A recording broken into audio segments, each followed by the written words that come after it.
Praise to the Lord who doth prosper thy work and defend thee. Surely his goodness and mercy daily attend thee.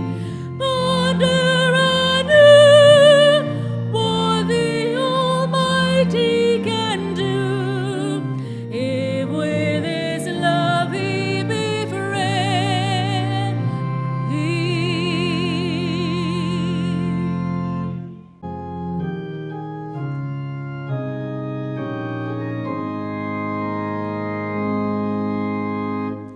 We have this hope that burns within our hearts, hope in the coming of the Lord. We have this faith that Christ alone imparts, faith in the promise of his word. We believe the time is here when the nations far and near shall awake and shout and sing, Hallelujah, Christ is King. We have this hope that burns within our hearts, hope in the coming of the Lord.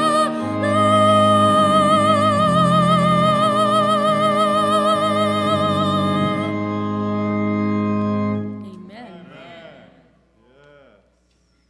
Welcome, church family. So happy to see you all here. How many of you believe that God has a message specifically designed for you?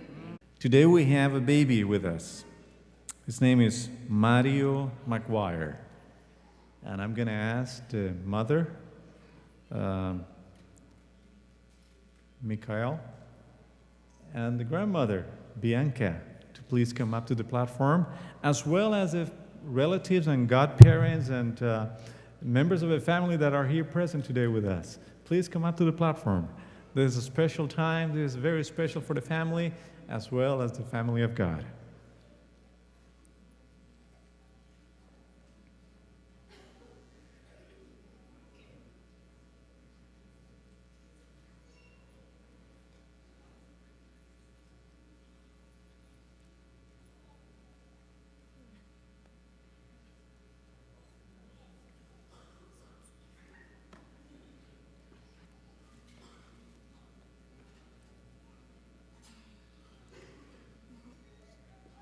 Beautiful. It is beautiful indeed to be part of a family of God. So here is Mario.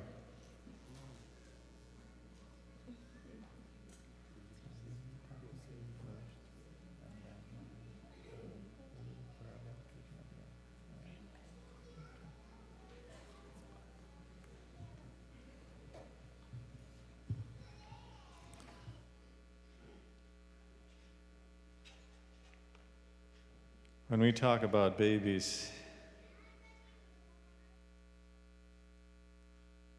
we talk about a reason to do better. And Mikhail brought Mario today because she understands the responsibility that it entails to be a mother and to guide a child so that this child will get to know Jesus as a personal Savior. I'd like to share with you a couple of verses from the Bible. In the book of Psalm, chapter 127, and I will be talking to Mikhail and also to her mother, Bianca. Unless the Lord builds the house, the builders labor in vain. Unless the Lord watches over the city, the guards stand watch in vain. And then verse 3, it says, children are a heritage from the Lord, offspring a reward from him. So what do you do, Michael, when you bring your baby to the Lord? And I like to think that when you do that, you are affirming your love to God. That's what you're doing. Because you understand, ultimately, Mario belongs to God. It's been given to you. You can have it, but God is the honor. God is the honor. So you recognize that God loves you, and God loves to give good gifts to you. And the best of all, your son, Mario. The Bible says that God gave his own son.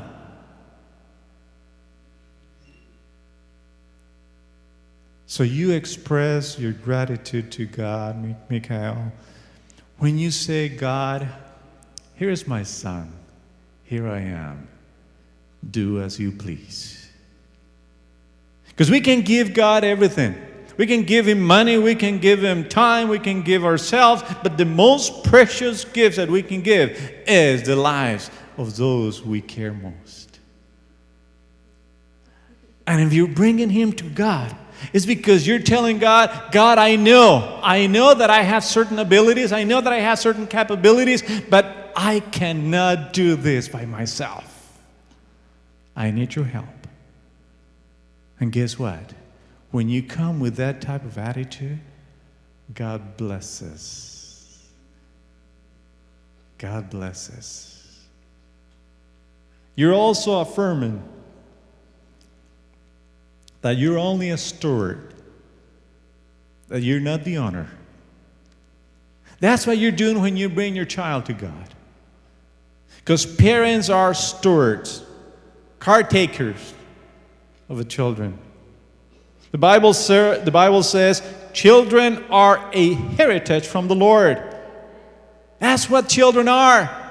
In this particular case, you've understood that your child, Mario, belongs to God and you're a steward, a short-term oversight. That you're here taking care of this child, but ultimately you want this child to belong to him and to grow in such a way that he will know Jesus for salvation and for eternity. So, Michael, here is a challenge for you. Raise Mario according to the standards of the real owner. Because the Bible has given us enough so we can somehow know what to do with our children. Now, stewardship involves commitment. Commitment to your child. Commitment to God. Stewardship involves and requires perseverance. And stewardship pays off. Because finally, when you realize that you've done your best, when you realize and when you know for sure that you've done everything you can possibly do, God will do the rest. Eternal life, that's your goal. You're not raising Mario to be just a good citizen. You're not raising Mario just to be a good son. You're raising Mario to be a child of God and to live with him forever. I'd like to pray with the family. And I'm going to ask, as much as possible, if we can kneel. And have a prayer of dedication.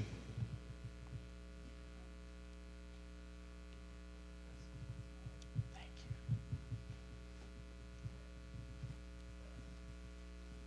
Thank you.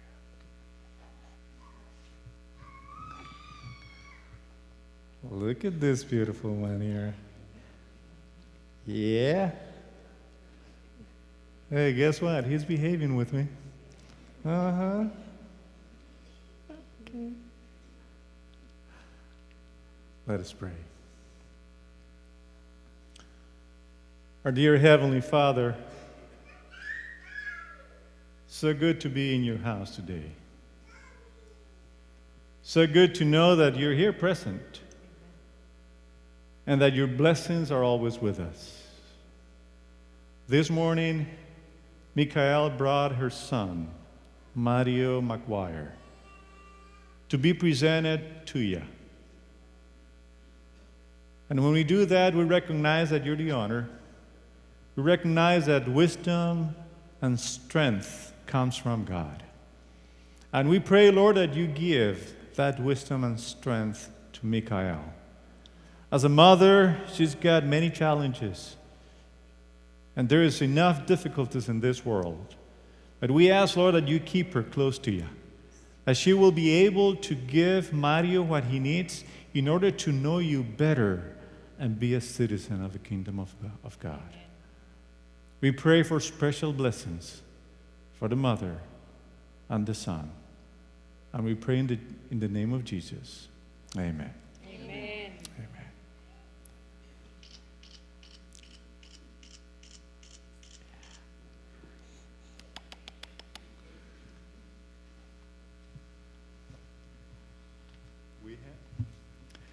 We have our children's ministries assistant with us, and she's got something good to tell you and to share with.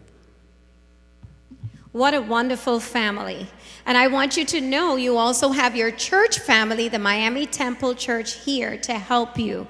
And I would like to first congratulate you on this wonderful, handsome, bouncing baby boy. He's so adorable, so watch out, girls.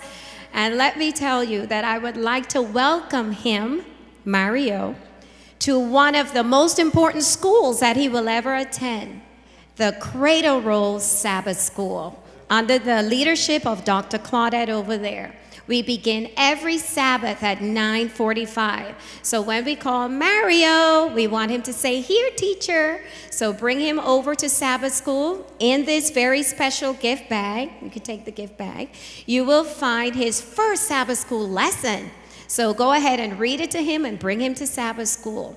And you know, when he grows up to be a wonderful man, you can show him this wonderful certificate and said, "Look, you were blessed. You were dedicated to God."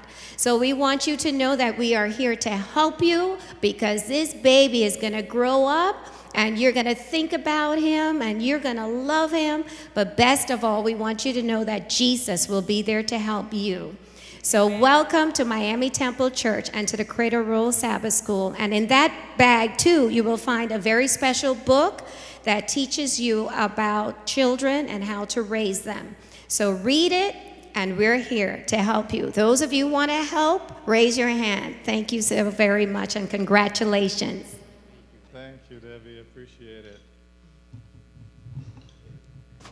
Here's the baby.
Good morning again.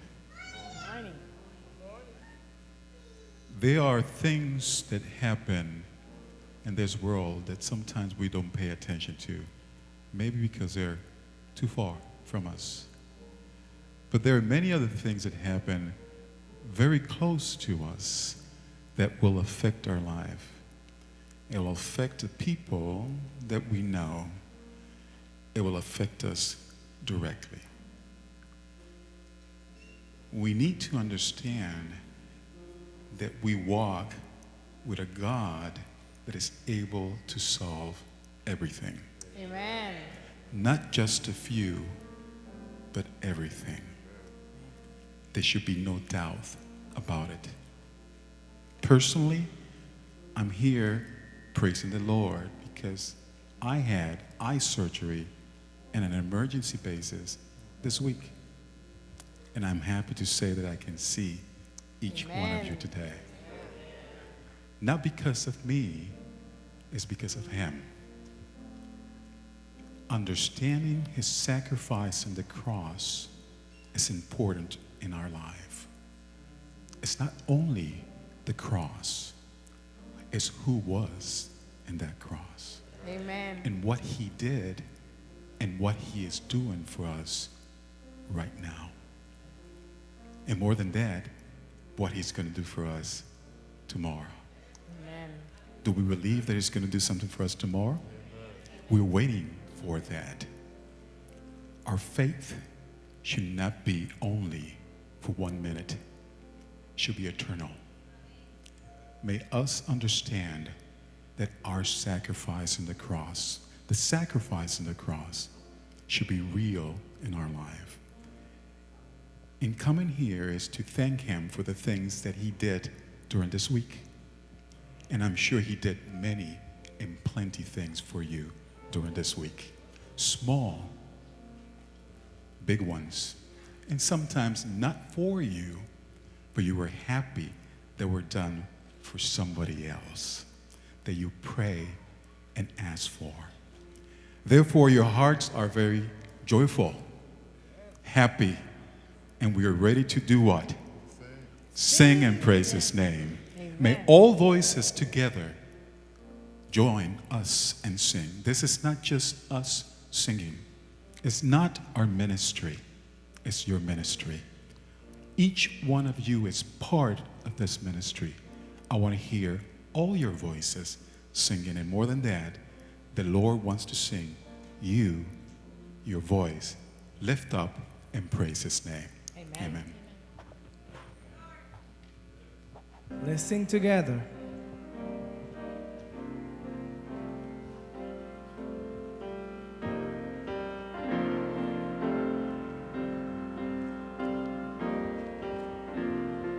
Let's sing together. Oh, hail the power of Jesus' name. Let angels prostrate fall. Bring forth the royal diadem and crown him Lord of all. Bring forth the royal diadem and crown him Lord of all. Let's sing. Ye seed of Israel's chosen race, ye ransomed at the fall. Hail him who saved him by his grace, and crown him Lord of all. Hail him who saves you by his grace, and crown him Lord of all. Let every kindred, every tribe on this terrestrial ball, to him all majesty ascribe, and crown him Lord of all. To him all majesty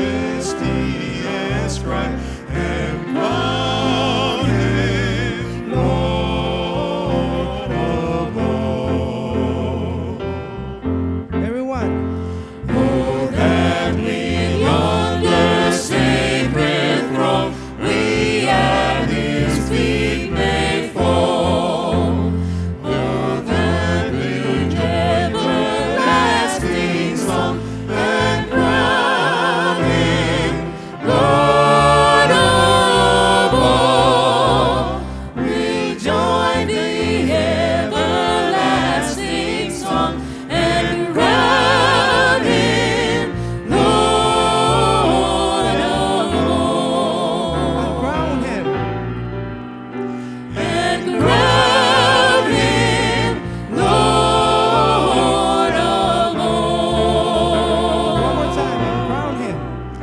And crown him Lord of all. Amen. Praise the Lord.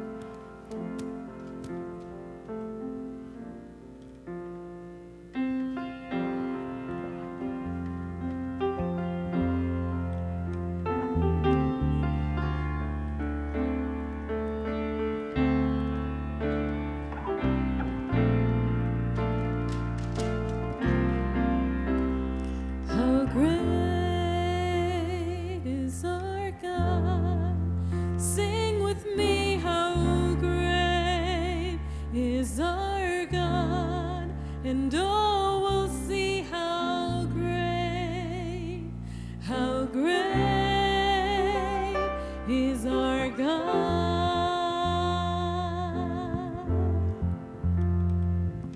The splendor of the King, clothed in majesty. Let all the earth rejoice. Let all the earth rejoice. He wraps himself in light, and darkness tries to hide, and trembles at his voice, and trembles at his voice. How great is our God. Sing with me, how great is our God. And all will see how great is our God. How great. One more time. How great is our God. Sing with me, how great is our God. And all will see how great is our God.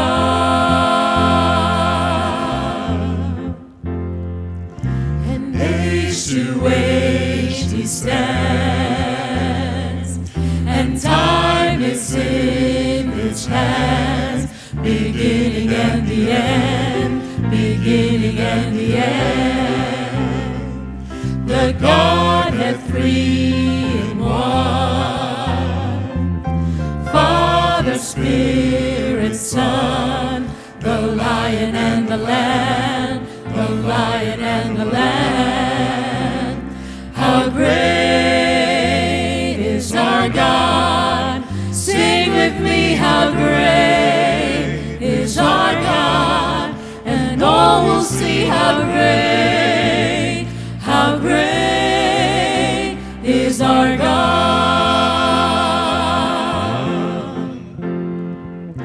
Name above all names, worthy of all praise. My heart will sing, how great is our God. One more time. Name above all names, worthy of all praise. My heart will sing, how great is our God. How great is our God. Sing with me, how great is our God. And all will see how great is our God. How great is our God. Sing with me, how great is our God. And all will see how great is our God. Praise him. Hallelujah. Thank you, Father. You know, brothers and sisters, I'm sure some of you are here struggling because you have friends and relatives who may be sick, or you may be sick. You know, this week I've been hearing a lot of sad news of people who are sick, of people who are struggling financially. What can we do but to pray and surrender everything to God? That's all we can do. God can see the big picture. We only see the tiny picture, and He will take care of us.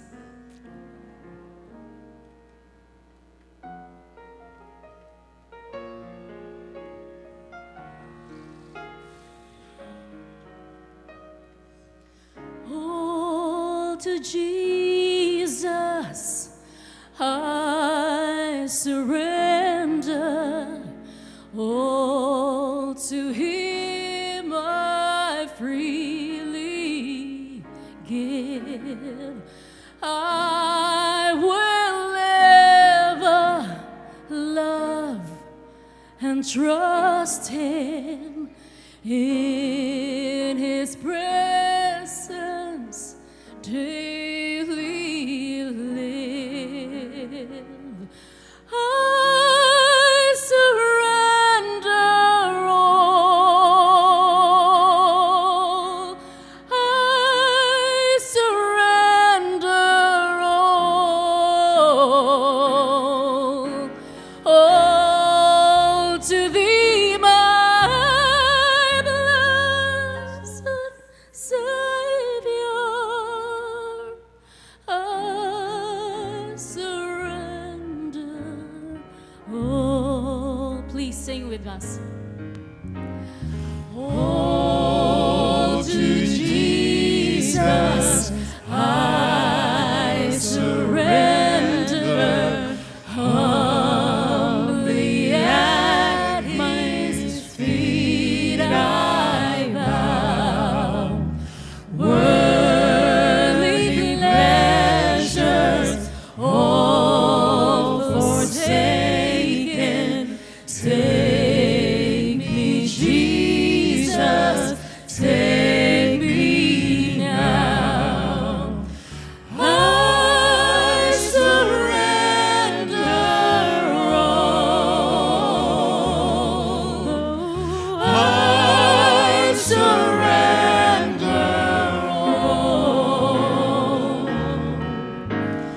all to Thee, my blessed Savior. I surrender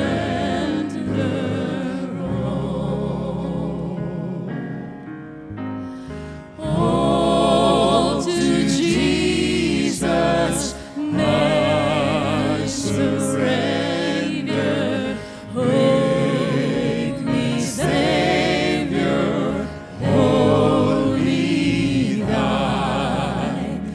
Let me feel the Holy Spirit. Truly know that Thou art mine.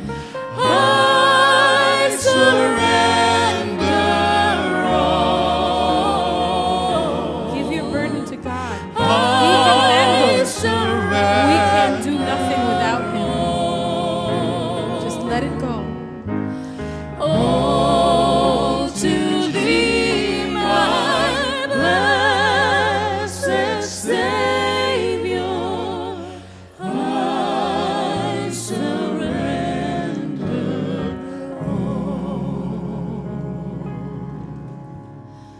all to Jesus. I surrender. Now I feel the sacred flame. Oh, the joy of full salvation. Glory, glory to His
This is a new song. The words are amazing. You need to hear this, but we want you to sing as well. Holy, holy, holy is his name. Hear it once, but you want us to join us and sing. And may this hymn create a warm feeling in your heart, because it's telling that he is holy and we are to praise his name.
Before I even start with the sermon, let me make a couple of announcements. The first one has to do with Vacation Bible School. By the way, when do we start? Tomorrow night. Ooh, 6 p.m., right? It's going to be fun. It's going to be wonderful. Not only children, but parents as well. Boy, it's going to be a journey. So from Sunday through Thursday, and then next Sabbath, it'll be the culmination of Vacation Bible School in Miami Temple. Vacation Bible School has always been part of the best of the best. And we're happy that we have dedicated people. We're happy that we have people that put time and effort into it. But we need some more help. We've had some difficulties for the last week, and we're a little bit behind. So there was an announcement. Debbie Russell made an announcement just a few minutes ago. We'd like to have volunteers helping us out this afternoon, tonight, and tomorrow as well. So what I'd like you to do is, if you can please meet Uberka and Cheryl at the youth chapel after we finish the sermon today, that'll be greatly appreciated. So right after we finish, youth chapel, those of you who would like to volunteer to help out, thank you in advance. A couple of weeks ago, my brother Rudy came from Washington, D.C. Many of you were here present and heard the sermon, and he was sharing with us what ADRA International does. Around the world, actually. He presented a couple of videos, what we're doing in Tanzania, what we're doing in several, several countries around the world.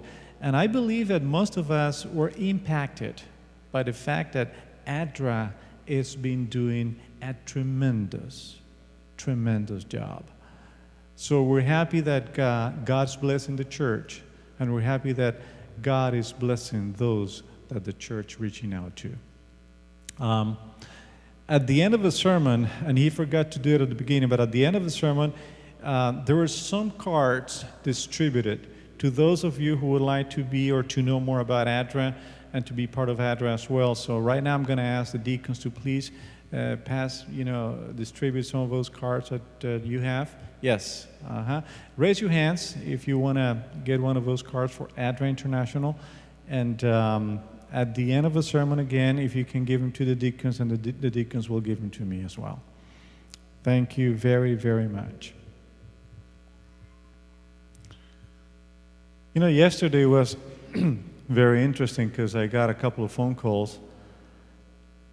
And the two people that called me, they called me specifically because they wanted to know how my wife and my sister-in-law were doing. Most of you know that my wife traveled to Chicago 3 weeks ago. My sister-in-law had a surgery, and this is the fourth surgery in less than 10 months. So my wife went to take care of her and be with her. And I just want to express my gratitude for to all of you that have been praying for my sister-in-law, for my wife as well. My sister-in-law is doing a lot better. I spoke with my wife this morning on my way to church, and she said, yeah, she had a little bit of pain last night, but it's normal.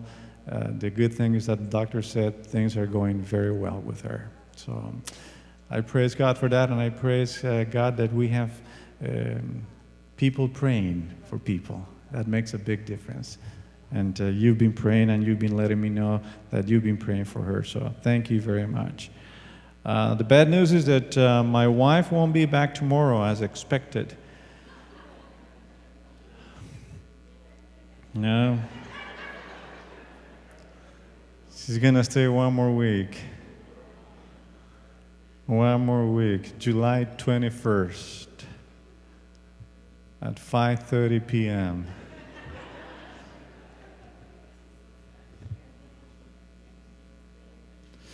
So now you're going to have to start praying for me. Because those 2 pounds that I've gained over the last 7 months, they're long gone. Yep. Being wifeless It's not easy. It ain't easy. Anyways,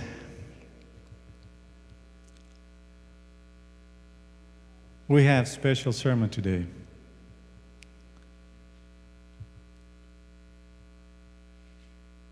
Special sermon because somehow the Lord has been talking to all of us,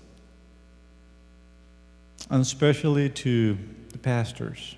For the last 8-9 months, we've been thinking, praying, struggling with ideas and concepts.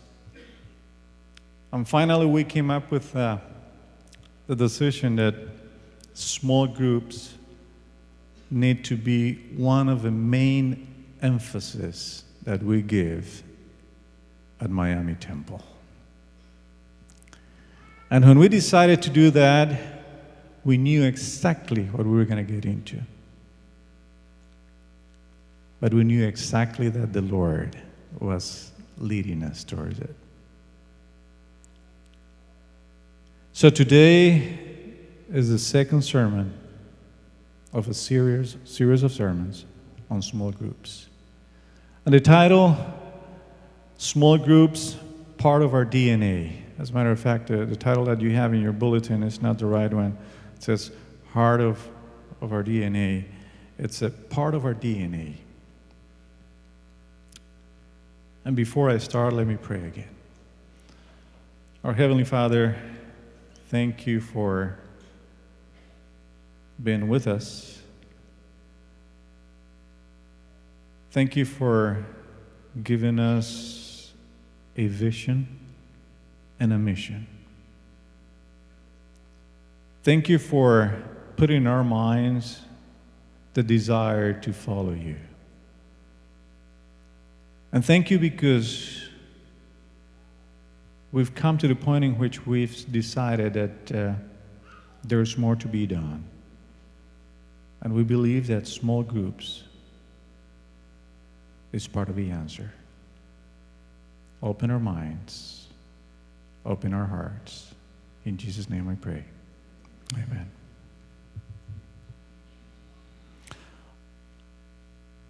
I'd like to start by saying that relationships are the basis for all church ministries in Miami Temple. You heard that?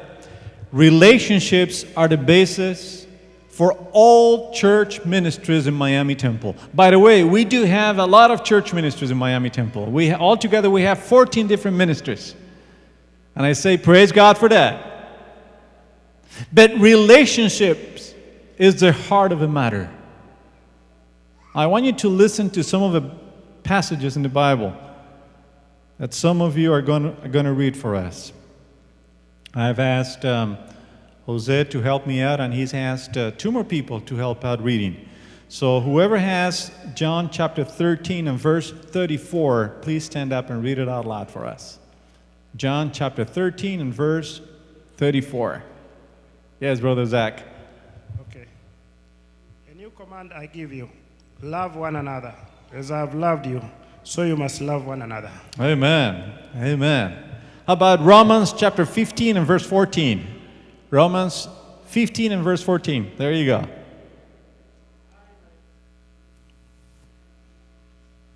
Myself, I'm convinced, my brothers and sisters, that you yourselves are full of goodness, filled with knowledge and competent to instruct one another.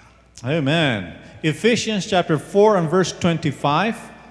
Therefore, each of you must put off falsehood and speak truthfully to your neighbor, for we are all members of one body. Amen. Now, 1 Thessalonians chapter 5, verse 11. Jose. Yes.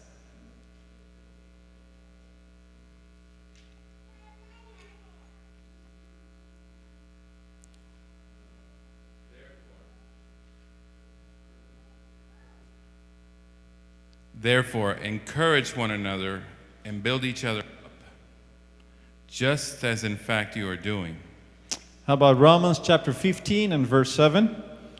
Accept accept one another then, just as Christ accepted you, in order to bring praise to God. Amen. Romans 16, verse 16. Greet one another with a holy kiss. 2 Corinthians chapter 13 and verse 11. Finally, brothers and sisters, rejoice. Strive for full restoration. Encourage one another. Be of one mind. Live in peace. And the God of love and peace will be with you. Amen. And now Colossians chapter 3 and verse 16. Let the message of Christ dwell among you richly, as you teach and admonish one another with all wisdom through psalms, hymns, and songs from the Spirit, singing to God with gratitude in your hearts. 1 Peter chapter 4 and verse 9.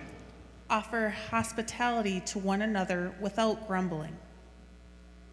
And 1 Peter chapter 4 and verse 10. Each of you should use whatever gift you have received to serve others, as faithful stewards of God's grace in its various forms. Amen. Amen. Thank you for helping out and reading these verses. We just read quite a few verses in the New Testament.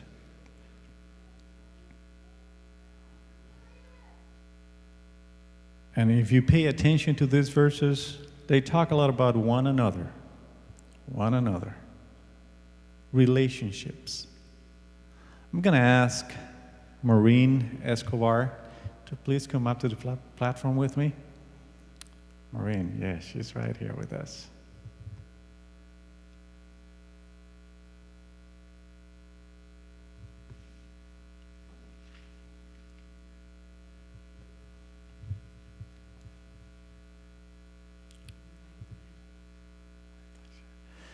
Now, most of you probably do not know who Maureen is, but she's been with us a few times already. By the way, she's a member of Michelin's group, and she's been in Michelin's group for about 14 weeks already. And we're so happy that you're here with us today, Maureen. Welcome to Miami Temple, indeed.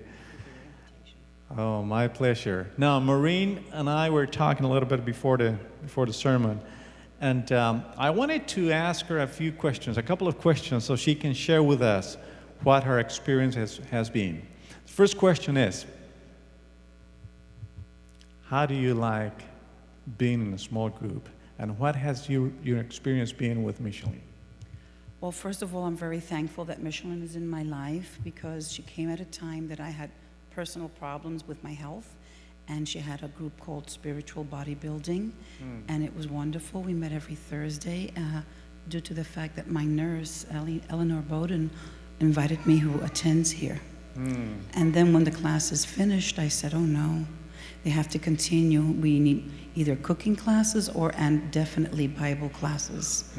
So then she began the Bible study, and I attended. Amen. Amen. How about that, huh? Now, there's one more question I'd like to ask you, Maureen. Let's say you came to Miami Temple instead of going to a small group for the first time. Had you felt the same way? The small group is very nurturing. It's more one-on-one, and you can ask a question more freely. I know I have. I've asked her, who was Habakkuk and what are all the other books about, and she answers. I think if I was in a large group, I wouldn't ask any questions. Amen. That's right. That's right. So actually, being in a small group has made it a lot easier for you. Yes. Much more personal. Much more personal. Thank you, Maureen. Appreciate it. Thank you very, very much. And keep up the good job. Yes.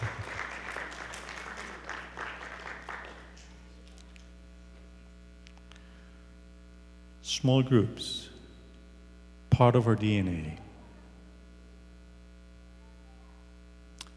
Allow me to make a statement. It's very difficult to fulfill all the commands that we just read in the Bible unless we meet together in small groups. I want you to hear that again and to somehow start thinking about it. It's very difficult to fulfill all of these commands that we just read unless we meet together in small groups.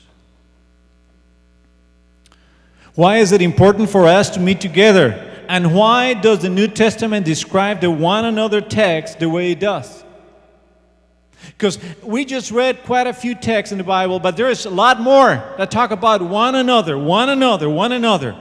And I would like to propose to you that the normal supernatural life that the New Testament describes comes from people meeting together in small groups to encourage one another, to thrive, to be together, to grow spiritually.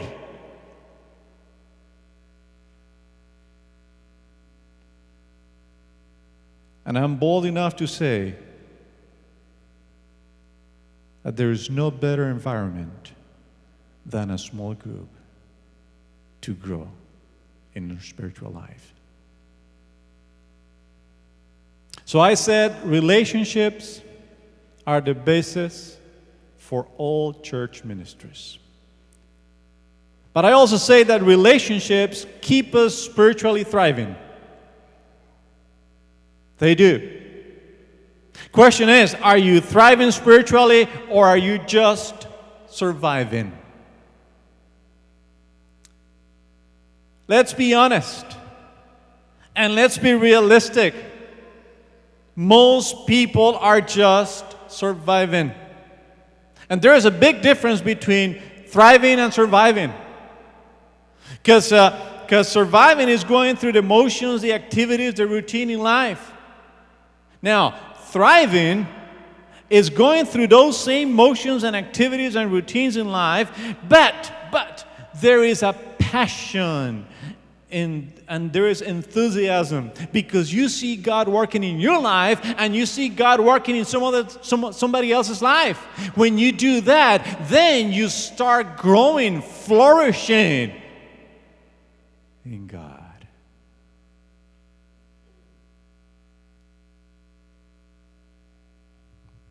And when we prosper in our spiritual life, there is two primary purposes that we have to consider. The first one is to persevere in the faith. Persevere in the faith. Let me read to you what Hebrews chapter 3 verses 12 to 14 says. Hebrews chapter 3 verses 12 to 14. And it says, "See to it, brothers and sisters, that none of you has a sinful, unbelieving heart that turns away from the living God, but encourage one another daily, as long as it is called today, so that none of you may be hardened by sin's deceitfulness. We have come to share in Christ, if indeed we hold our original conviction firmly to the very end." What do we say? Now I'm going to ask Paulo da Silva to please come up to the platform as well.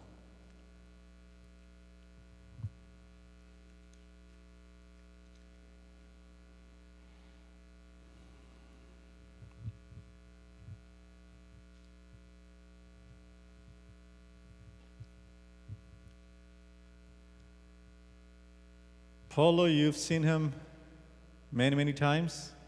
He's here every Sabbath. He's one of our teachers for Sabbath school. But he does more than that. I don't know if you knew this, but Paulo is also a leader of a small group. Small group that has been going on for more than 2 years. Yes. And they meet just about every week on Friday nights. So Paulo, I have a couple of questions for you as well. Now, Paulo has been a leader, okay? And most of you believe that being a leader of a small group is kind of an impossible, too big of a challenge. But Paulo, tell me, how is it that small group has affected you? And what do you think that small group does to our spiritual lives? Happy Sabbath. Well, the small group for me personally it's a blessing. You know, I always when everyone goes there every Friday, I always tell them, hey, you know, it's more of a blessing for me than for them most of the time, because, you know, to open up your door and to have people meeting there, and you know, we're able to open up God's word, we're able to pray, we're able to witness God's power. Last night, my sister Sarah was able to give a beautiful testimony of her recent experience, and how she was victorious through the power of God. I mean, what more can you ask for when you're able to open up your door, have people meet there, and you witness God's power in your living room?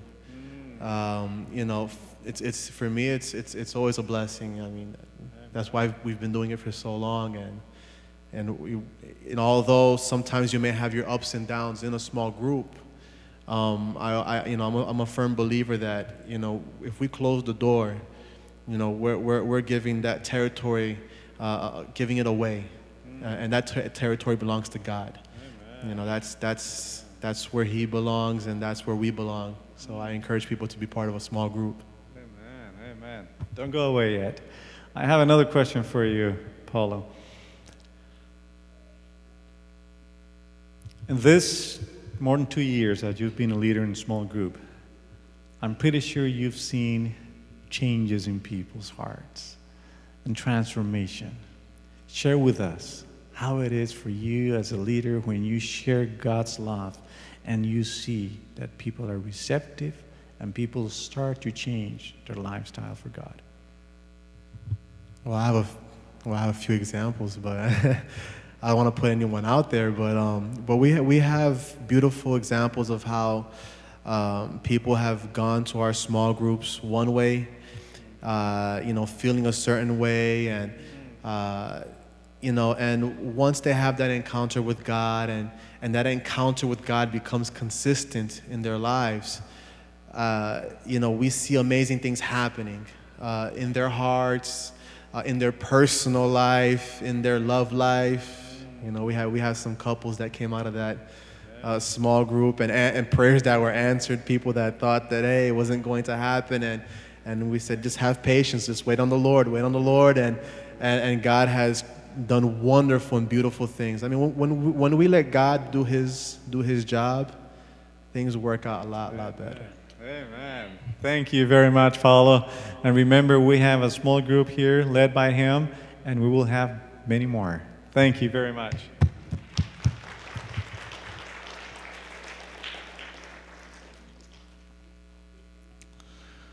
Now, listen very carefully to what I'm going to say now. I'm going to ask you to please take your mind out of autopilot. Because what I'm going to say, I want you to understand. And I want you to realize that this is very important for what's going to happen in Miami Temple from now on. And it's also imperative for your spiritual health as well. Because it does happen to people and has happened to people here at Miami Temple. Some people, according to the Bible, we just read in Hebrews chapter 3, verses 12 through 14, some people become deceived by the attractiveness of sin. And they become hardened towards the things of the Spirit. And the Bible says they fall away from Christ. There are and will be people that profess Christ and will not hold firm to the end. But there are and will be people who profess Christ and will hold firm to the end.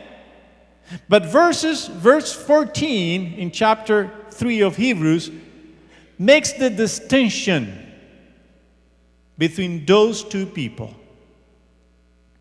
And it clarifies why is it that we have two different types of people here. Pay special attention to verse 14, where it says, "We have come to share in Christ, if indeed we hold our original conviction firmly to the very end." Praise God. I like to say that true Christians are those who hold fast or persevere, because that's another word that we can use. Persevere to the end. Now, what is it that God uses in our lives to make our calling and election sure? And 1 Peter says that it's just to persevere to the end. And God uses everything, but in particular, I like to say that God uses small groups for us to understand that perseverance and persevering in Christ is a must, is not an option. The deceptive nature of sin.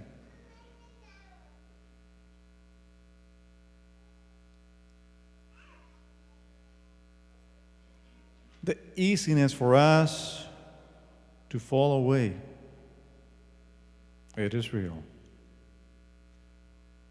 The possibility for us to forget who we were, it's there. So God's using warnings all the time, like small groups, to encourage and to persevere in the faith.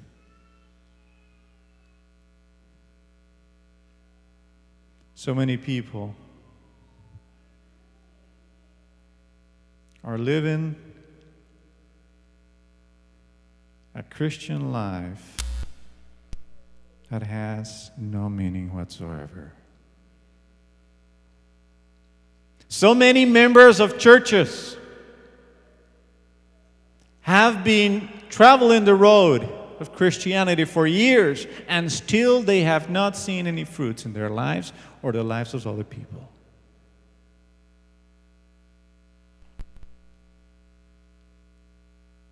But we have to fight deception.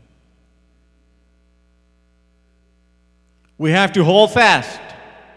We have to understand that there is a way, because we're going to swim upstream against the current, because God's going to make Miami Temple a great church, because small groups will help us all understand that perseverance will be part of a small group, and for instance, will be part of my Christianity as well. Christianity, it's better in a small group.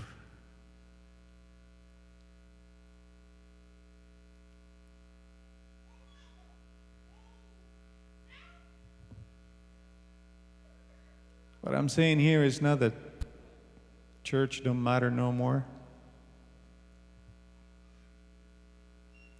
What I'm saying here is not that the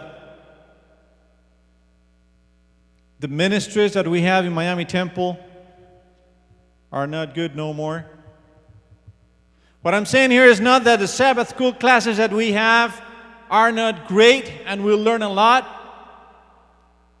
That's not what I'm saying. What I'm saying is that if we really need to thrive spirituality, if we really need to believe, to grow in our Christian experience, we have to do something different and something else, other than just coming here on Sabbath and listen to.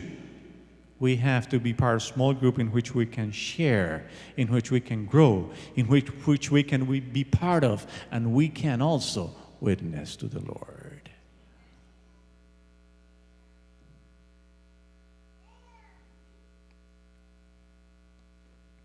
You know, Hebrews 3:13 says, encourage one another. Encourage one another. We come to church on Sabbath. It's a beautiful place.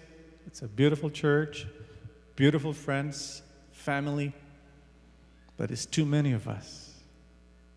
And we don't have no more time but to worship God the way it's been designed for a Sabbath morning. Because we have different programs and everything's been scheduled. Encourage one another. How about having a small group? How about having a small group in which we can encourage one another? How about having a small group in which I feel part of a family and I can talk to someone and that someone can listen to me. And that person won't say, you know what, I got to teach a Sabbath school right now. I don't have no time for you. You know what, by the way, no, I got to be in the platform, so I'm sorry, but right now it's not a good time for me to talk to you. How about having a small group in which one of the people that is there with me, those people that are there with me and that are part of my family now, they have the time to listen to me and they have the time to encourage me and to tell me what I need to hear right now. Small groups, part of our DNA. Part of our DNA.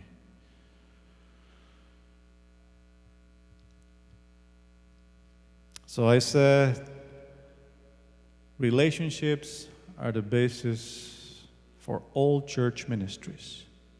But then I said, relationships keep us spiritually thriving, growing.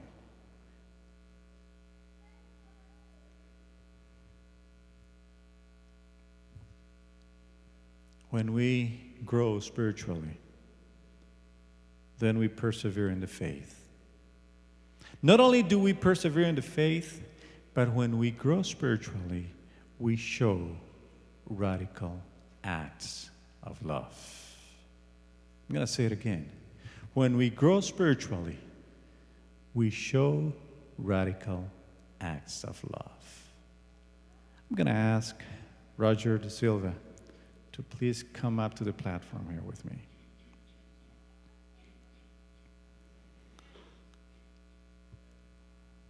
I'm pretty sure you don't know Roger. He's new in church. You know him a lot better than you know me. He's been here for a longer time. But Roger was not only working as a Bible worker in our church. For the last 2.5, almost 3 years, Roger has also had a small group.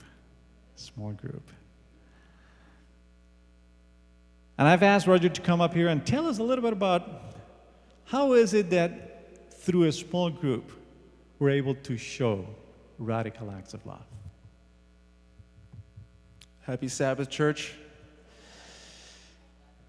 Well, I'm just so thrilled and so happy that, the church is emphasizing the small groups because it's something that was not invented by man. It was invented by God. And in Acts 2, if you read all of Acts 2, you will understand the importance of small groups. You see the Holy Spirit working through the apostles, through the disciples in small groups. And, throughout the years with our small group, we started with just 5 individuals, young people who were thirsty for the Word of God, wanted to do something different. And because we spent time, because we sacrificed the time to spend reading the Bible, most of them going through certain trials, difficulties, and just there for them. They understood that there's something greater. The church is a lot more. There's a lot more to church. And now the group that we have today realize the importance of coming together and sharing their concerns for each other. And every time that they have an issue, sometimes I tell my wife, I just want to quit. It's just, sometimes it gets very tiring because, like you said, on Sabbath mornings, you don't have the time, the people don't have the time to share what they're going through. So in the small group, most of the time, they stay there until like 1 o'clock in the morning, and each one has an issue, and then each one says, hey, Roger, can we talk? And I said, yeah, sure, let's go. So we talk, and they open up, and they ask questions, and it's something amazing in what happens when the group really comes together to realize how much we are concerned about their spiritual life, about really preparing ourselves for Jesus to return. Amen. Don't go away, Roger. I was talking to Roger not too long ago, probably about an hour ago, and Roger has many examples of what can happen in a small group. But I asked him, Roger, can you think about some radical acts of love that you've seen in your small group? And I know I'm putting him in the spot because there is just too many things to think about, and he probably doesn't even know how to choose. But think about one or two examples that can tell us what is it that small group can do for me to somehow give me the new vision of acting for God. Well, like you said, I was trying to dodge the question, right? Because I don't want to put no one on the spot. There's one example, one person that I'm never going to forget, and this person was somebody that, if you saw him in the beginning, he was completely lost, no direction whatsoever. And what the group did, not just me, but what the group did was give this person the support that he needed. And I mean, it was countless hours. There were times that, I had to go to this person's house at 2 o'clock in the morning because the person was just completely messed up. And it was seeing the mother frustrated and sad and desperate, and we were there at 2 o'clock in the morning kneeling down and praying for this individual. And the parents and sometimes the people will come, Roger, we're so sorry we're putting you through this, and we're just so sorry, and they keep just saying sorry. And I'm like, you don't have to say sorry because we're on the same boat. We're here to do, this is what we're called to do.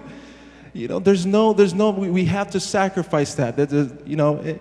So those are the acts of love. And then from doing that, it took a while, but through those acts, the people realized that God truly loved them. Through our actions, they saw the love of God in their lives. Praise God. Thank you very much, Roger. And we have another small group that's going on Friday nights. Be part of it. Thank you. There are people that are talking about small groups, and they ask me, Roger, how old do you have to be in the small group? Because we do college students. And I say, look, there's no age group. If you want to be part of the group, come. Don't hesitate. Be part of it. Amen. Amen. Thank you very much.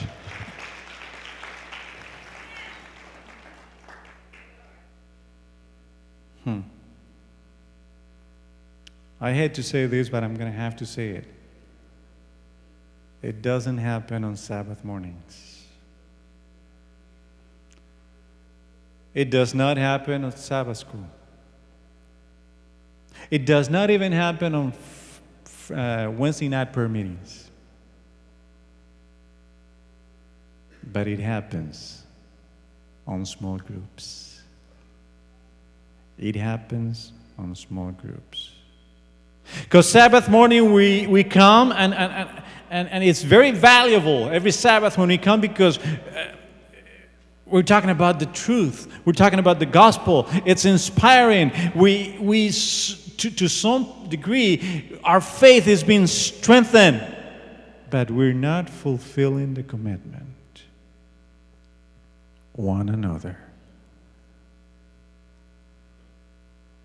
Sabbath school is valuable to share and to learn together, but we're not fulfilling that commandment. Let me tell you this just to make sure that we understand. The reason we had to have small groups is not to give you another thing to do. God's calling us to small groups because we all need to be encouraged, because we need to persevere, because we need to learn, and because we need to grow in our spiritual life. What do we say? That's what we need to do. And because finally, when we grow in our spiritual life, believe me, it'll be a natural thing to do. Radical acts of love will happen. Yeah, you may be thinking, it ain't easy. Someone has a problem, it's part of my group. They call me. I go to their house, and instead of staying there for about an hour, I stay there for 4 or 5 hours, and we prayed and prayed and prayed. That's a radical act of love. That's what it is. But it doesn't matter. It doesn't matter because believe me, we have been growing in Jesus. Our spiritual life is in such a state that we're happily doing what we do when we understand who we're doing it for. Small groups, part of our DNA.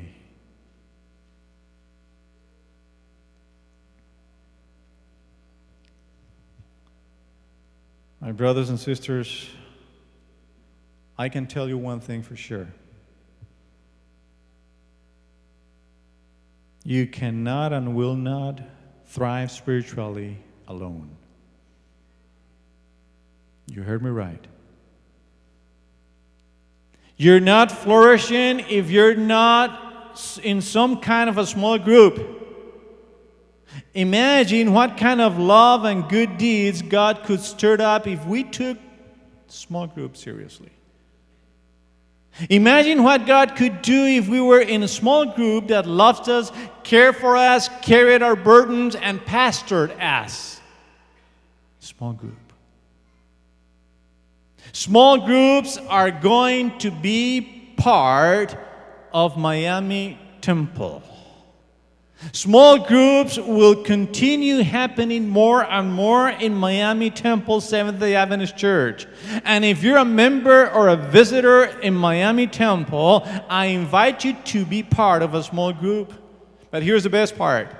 It's not just telling people be part of a small group. No, it's letting the people know if you want to be part of a small group, we want you to be also part of a leadership. Because we need leaders. Because we need people that are eager and desire to do something better for the Lord. And if you really want to be a leader for the small group, let me tell you this. You need to be careful what you want to do. Because to become a leader, you need two things.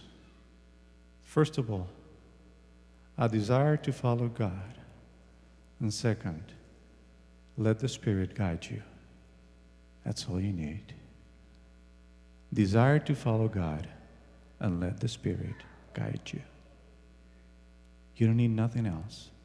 Well, Pastor, how about someone's skill? No, I'm not talking about no skills. I'm not talking about nothing. If you want to become a leader of a small group, those two qualifications are important. Desire to follow God and be guided by the Spirit. That's it. But you might be thinking, well,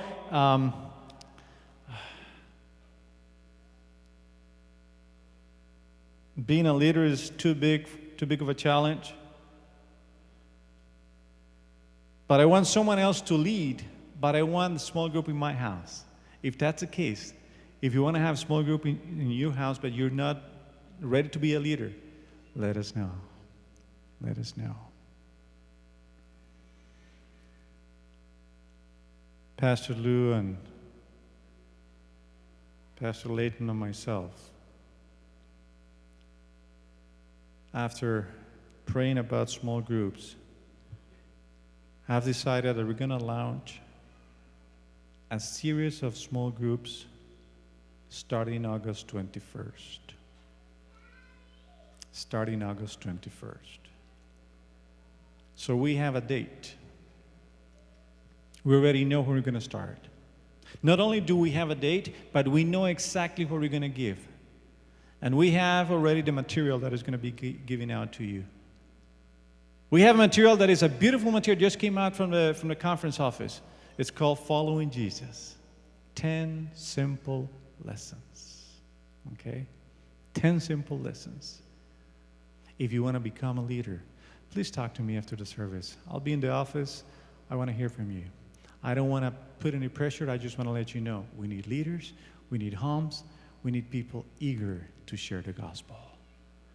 Small groups is indeed the DNA of a church.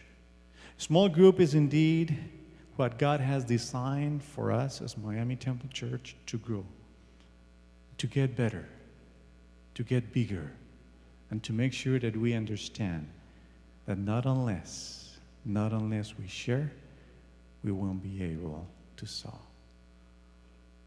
Pretty soon, we won't see just 2 or 3 groups, because we have some groups. George Goff has a group.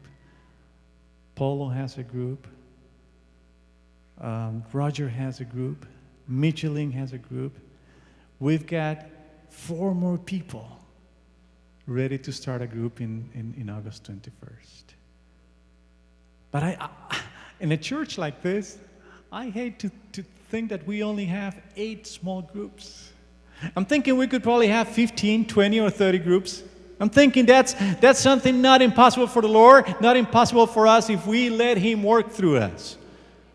And I'm thinking that once we have small groups going on, once those small groups start multiplying, believe me, we will see blessing after blessing. Because encouragement will be part of it. Because we'll see more people involved. Because we'll see more people being blessed. And because radical acts of love will be showing everywhere. God bless you.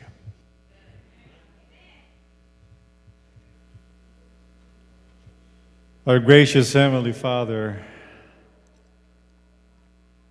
what a challenge we have ahead of us.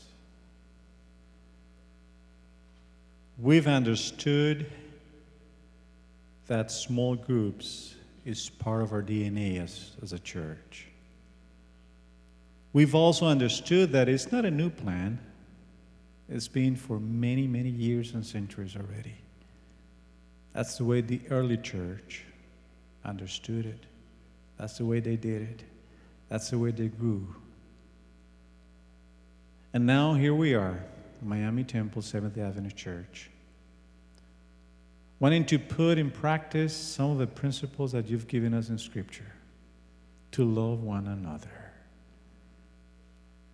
And we've understood that to love one another is better in a small group. Lord, help us. Help us hold fast till the end.